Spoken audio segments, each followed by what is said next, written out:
What's crack? I'm Evangelina, and today I'm not doing a let's play. Today I thought it would be fun if I did a little vlog on my top 10 favorite video games. I've written a list, so I'll go through them from 10 to 1, the last one being my absolute favorite, which I've mentioned before in videos, but probably not everybody's seen the videos I've said it in. So fuck it, let's just do it anyway. Thought this would be like a fun little change. Also, this doesn't sound terrible, but it's quicker to edit. Much quicker.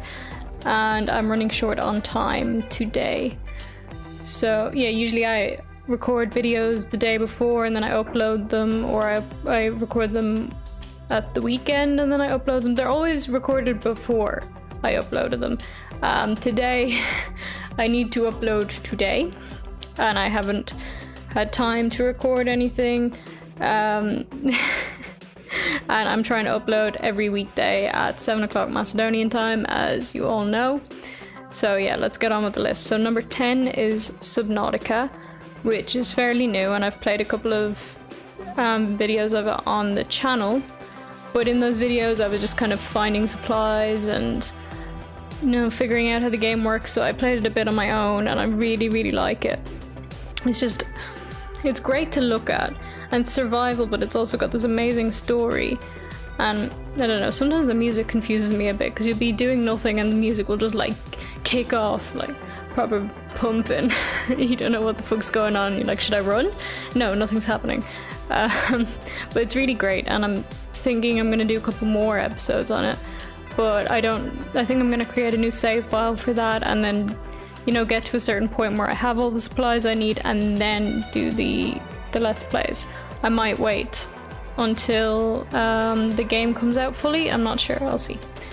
Number 9 of my favorite games is Battlefield, the first one. Not only are the graphics great and the music is really nice, but it just gave me like such feels. I was so emotional playing it the whole time. Also the gameplay, just love it. It was fun to play. Some bits got a bit frustrating. I can't think off the top of my head. But yeah, I just loved it. I like games that make me feel something. Usually sadness. Maybe I have issues, who knows. I think that's quite a common thing anyway. But yeah, Battlefield.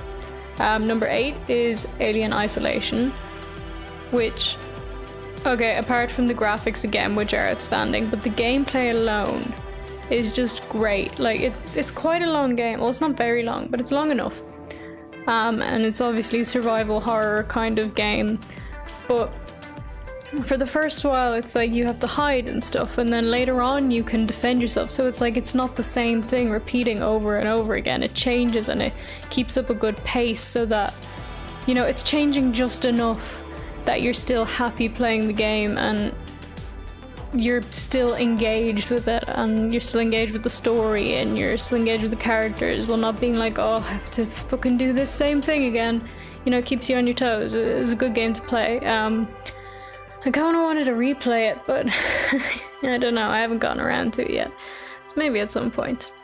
Number 7 on my list is Darkness 2. I played that on the Xbox 360.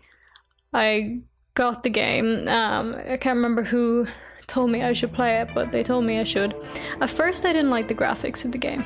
I didn't really understand them, and then I got it was supposed to be kind of like a comic-y thing, and then I was like, okay, yeah, I get that.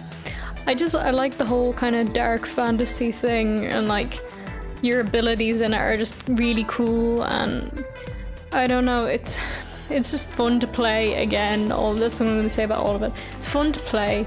It's got a great story. I don't really want to talk about the story much, because I don't want to give it away. I don't know what I can say without giving it away. It's just fantastic. I actually haven't played the first Darkness game. I bought it for the Xbox 360 and then I lost it. I lost most of my games, moving and stuff before, like when I was in secondary school. So maybe at some point I'll play Darkness 1. I'm not sure if it's on PC. If it is, maybe I'll do a few Let's Plays of it. You know, just see how it is. But Darkness 2 is just amazing, and I love the ending.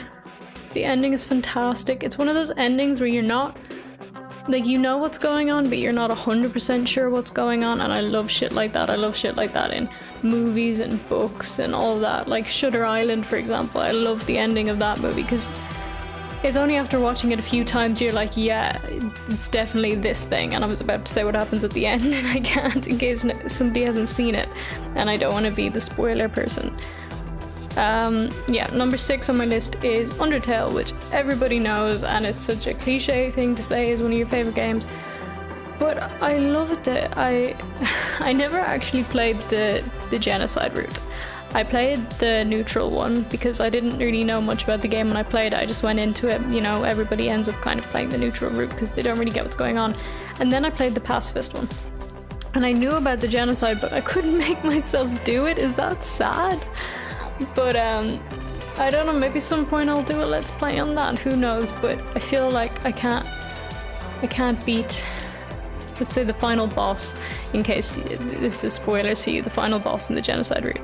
But I watched the genocide one, and I've watched lots of stuff online about it, like, just so much stuff that Toby Fox put into that game. It's just amazing. Like, I mean, if you do the genocide route twice, you know, you get some extra dialogue, or if you play the genocide route and then play the pacifist route, you get something extra, and then you can change numbers for the fun level, and other stuff happens, an extra story comes up, and it's just got all this mystery to it, and all this, I don't know, it's just enough mystery to get people talking about it, which I think was a really smart idea, because I don't know, it doesn't matter if you have millions upon billions of millions and billions, billions and millions, whatever, lots of money for marketing. You need to get people talking about it, and he was an indie developer and he did that. I don't know if that was his intention, but if it was, and it was really fucking smart, because people were coming up with their own theories. I mean, everybody was obsessed because it was just had enough darkness in it to be able to, you know, obsess and make fan fictions about and things like that, although I've never seen any fan fictions, but I'm sure it exists. But yes, Undertale, I just love it. It's just amazing. It's just amazing. Yeah, number 5 is Halo Reach, which my friend Megan, who you might have seen in some of my videos that I did recently with her, we did the Whisper Challenge, and we did a series we used to do on her old channel called What Is This Magical Thing? But her brother is a big gamer, and when we were kids, I used to go, her brother's called Kian, and I used to go into his room, we'd play Halo together, we'd play some other games together, but it was usually Halo. This was before I had any Xbox or anything of my own. I had a PlayStation 2 at this time. Before that I had a PlayStation 1, but I had a PlayStation 2, and I think I had a DS and a Wii. I didn't have an Xbox. So we would play Halo together, and I got really good at it really quickly. It was so good. It's just, we never really played the story of it much. I mean, I did play the story, but I was more interested in, you know, the extra stuff, the battles and all that stuff. It's just really fun. And all the levels are just like really nicely designed, and I love the character designs. And when I see it now, I just get kind of nostalgic, because it's been a very long time since me and Kian have played any Halo games together, and I would like that to happen again. So Kian, if you're watching, but I don't think you are, because I don't even know if you know I make YouTube videos, probably not, then let's play Halo. Anyway, number 4 is a bit it's kind of in a league of its own in this list here, is Super Mario Bros. For the DS. A little bit different than the other games, but it wasn't the first game I got on the DS, it was one of the first games that I got.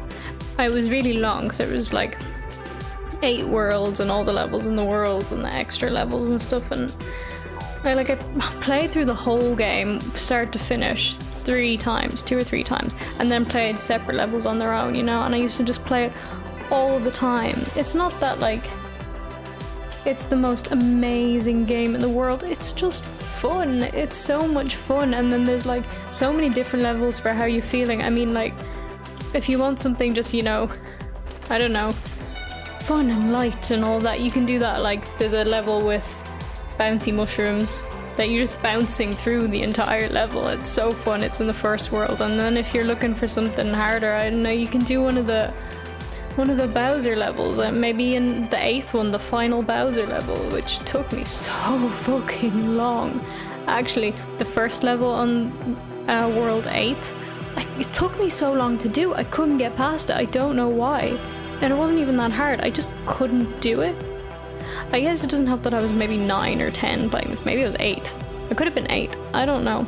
But yeah, Super Mario Bros. For the DS. Love it. If I still had a DS, I don't have it anymore. I want to get one so bad, like the DS, not the 3DS, the 2DS or whatever. I want a DS and I want Super Mario Bros. So I can just play that all the time. That and brain training. Number 3 is very near and dear to my heart, and it's so nearly made it to the top of the list. So we're getting to the top 3 here. Is Tekken 4, which I used to play as a kid. My mum's friends who used to go to their house and they had a PlayStation, and I used to play Tekken there, and I was so good at it.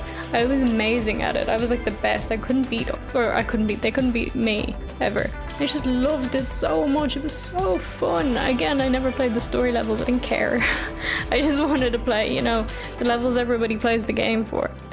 And I still love Tekken. I play it any chance I get, and I'm still really good at it. But it's only recently, maybe 3 weeks ago, a month ago, something like that, I finally met somebody who can beat me at Tekken.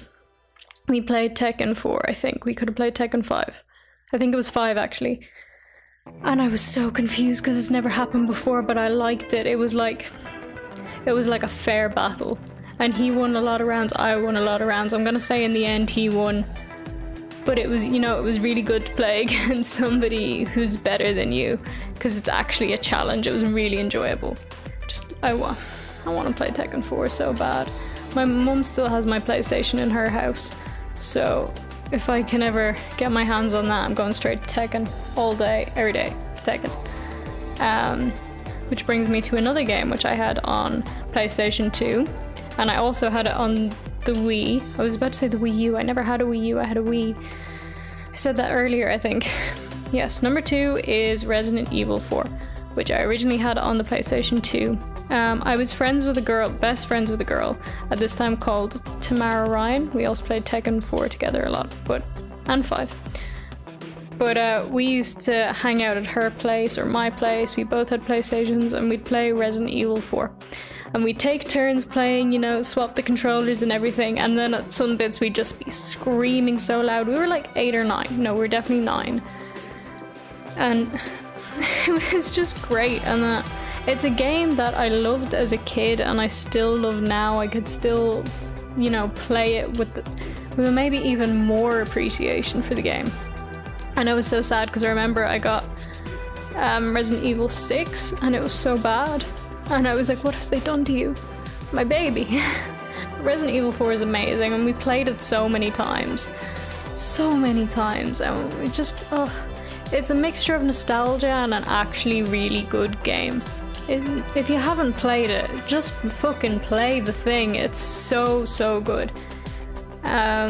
So finally, I am on my top favorite game of all time.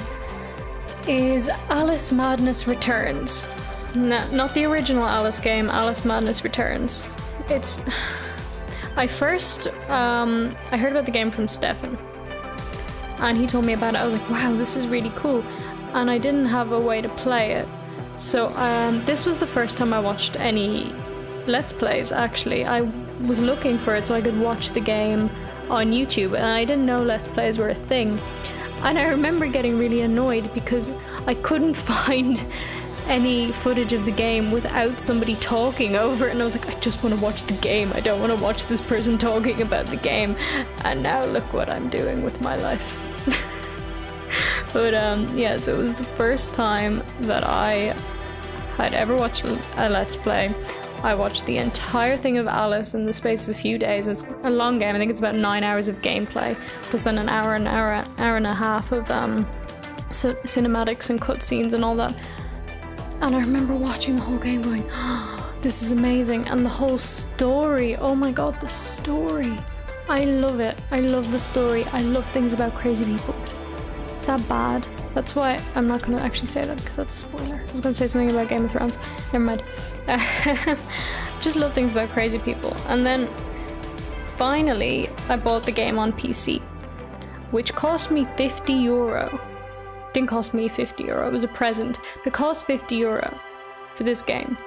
And it wouldn't run properly because I had a really bad PC and I tried really hard and I couldn't play. I did get through the whole thing eventually, but it took so long and it wasn't even fun anymore because it was just so much hassle because it was so laggy.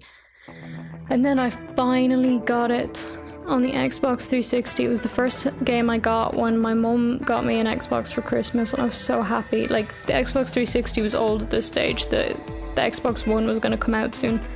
And but I didn't give a fuck. I was like, I want Xbox 360, I want to play Alice, which actually came with the original Alice game. But yeah, I played it and I was so happy. So happy. It was so good. There were some parts that were a bit unnecessarily long and a bit repetitive. But that aside, I love it. I love the art style. I love the music. I have the soundtrack on the laptop. I love the gameplay. I love everything about it. I even had the book, the official book of the artwork. And I'm planning to get, not anytime soon, but in the future, an entire sleeve of the artwork of this game because it's just so gorgeous. I don't have that book anymore. I lent it to somebody and never got it back. But you know, it's just, oh, it's so good. So I'm gonna say this, if you haven't played Alice Madness Returns, play it. I was thinking of doing a Let's Play of it on the channel. I might not do that yet, but I will do it at some point, definitely. Anyway, that's my top 10 favorite video games of all time. I really hope you liked the video. You can let me know in the comments if you have played any of the games on my list, if you liked or hated any of the games on my list, and you can let me know what your favorite game is or some of your favorite games, whatever you want to tell me. I would also like to ask, if you're already subscribed to me or you're thinking about subscribing, then please click that little bell button right beside the subscribe button so that you'll get notifications when I upload. If this is your first time watching my videos, I usually do Let's Plays with a couple of vlogs here and there, but that's only a recent thing, and I won't be doing vlogs too often. It's a gaming channel. So thank you very much for watching, and don't forget to leave me a comment, press the bell button, and yeah, that is all. Thank you. Bye.